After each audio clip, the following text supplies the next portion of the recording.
tonight's recipient of the Jerry Cole Sportsmanship Award. From Davidson, North Carolina, Michael Sanders.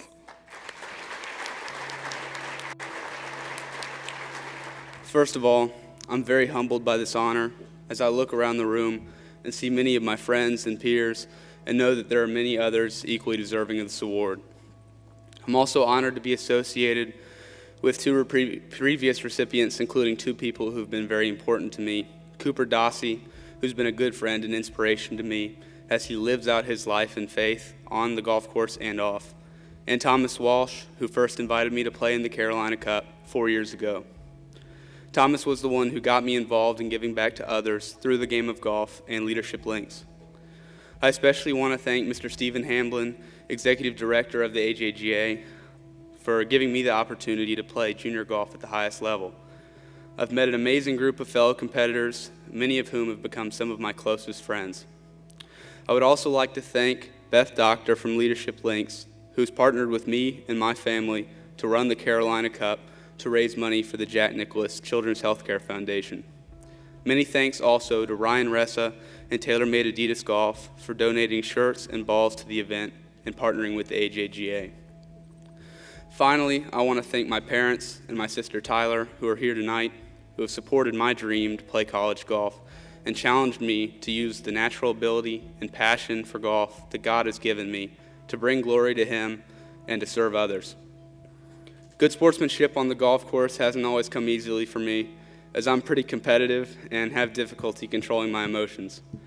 For a while, giving back took a back seat to my focus on golf. Before I started, I thought that I didn't have time, it wouldn't be any fun, and I wouldn't get anything out of it. Being invited to play in the Carolina Cup and encouraged by my parents to serve at church, I began to see how rewarding giving back really was. As I've experienced adversity on and off the golf course and have had opportunities to serve others, I've learned to be thankful for all that I have, and this has given me a healthier perspective on life and become a better sportsman. I'd like to share with you some of these experiences, some things I've learned, and why a habit of giving back is beneficial to you.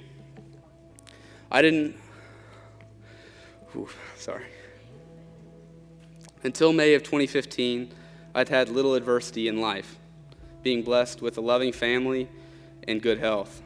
But at a high school golf tournament in 2015, I started to experience severe chest pain and difficulty breathing.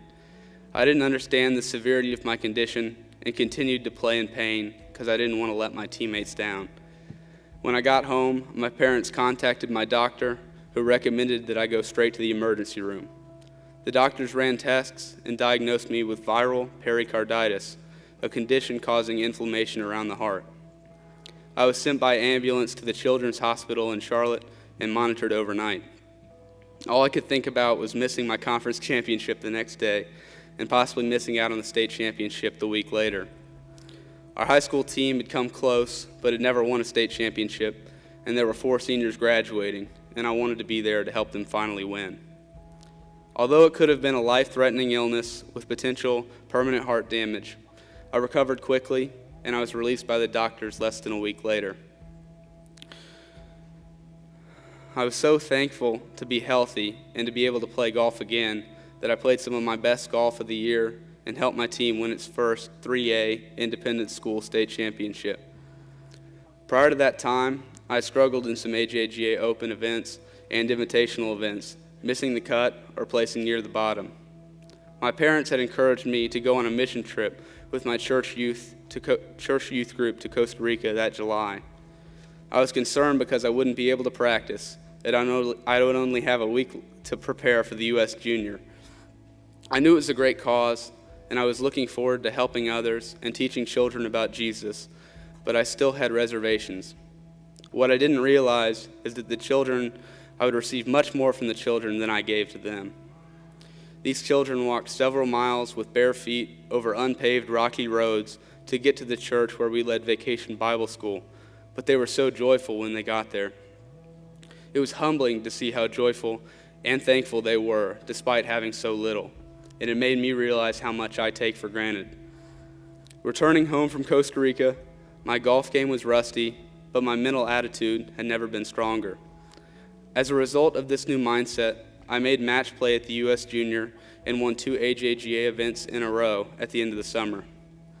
Over the past few years, I've also learned about giving back through leading the Carolina Cup. When I was first asked to play the event in 8th grade by Thomas Walsh, who also won this award in 2012, I was more interested in the honor of being invited to play with some of the best players of North Carolina than in the charitable causes involved. However, during the event, my family and I were so inspired by all the players coming together to give back to others, we decided to take on the event as a family when the leaders moved on to college golf. Over the last 3 years, my co-captain Jimbo Stanley and I have recruited over 20 junior golfers each year to raise money for the Jack Nicklaus Children's Healthcare Foundation, the ACE Grant Program, and the First Tee of the Sand Hills. These friends and fellow competitors have joined together as a group to raise over $140,000. Being involved with giving back to these great organizations has been very rewarding for me and my entire family. As we have learned about some of the people helped by these organizations, I've become even more passionate about the event. One of these people helped is Harris Armstrong, one of the best junior golfers from Florida for his age when he was diagnosed with cancer. As an 11-year-old, he fought through physical therapy after surgery and had to learn to walk and talk again. His goal was to be able to get well to play in the U.S. Kids World Championship in Pinehurst, but unfortunately he wasn't able to make it and died in 2008 at age 12. His determination and strength will forever be an inspiration to me. He lived out the Bible verse, Romans 12:12, being joyful in hope, patient in affliction, and faithful in prayer, a verse that his family had adopted as their mission statement. After showing his video at our banquet at the Carolina Cup, each player received a wristband with this phrase, "Pray strong," and this Bible verse. Even though the letters have faded, I've worn this wristband ever since to honor him as a reminder to live out this verse in my own life. Interestingly enough, my sister Tyler had given me this scripture on a painting the year before, and it had been a verse my dad and I had studied together. We have now adopted this verse as our family mission statement. I'd like to close with a challenge to all of you. Get involved in giving back in your schools and communities, and use your unique gifts and abilities to serve others. Leadership Links at the AJGA is a great way to start. Jesus said, "Give, and it will be given to you." I've learned this universal principle that when we give back to others, we get so much back in return, not in material possessions, but in increased joy and gratitude. My hope and prayer is that you would be encouraged to go and do likewise. Thank you again for this great honor.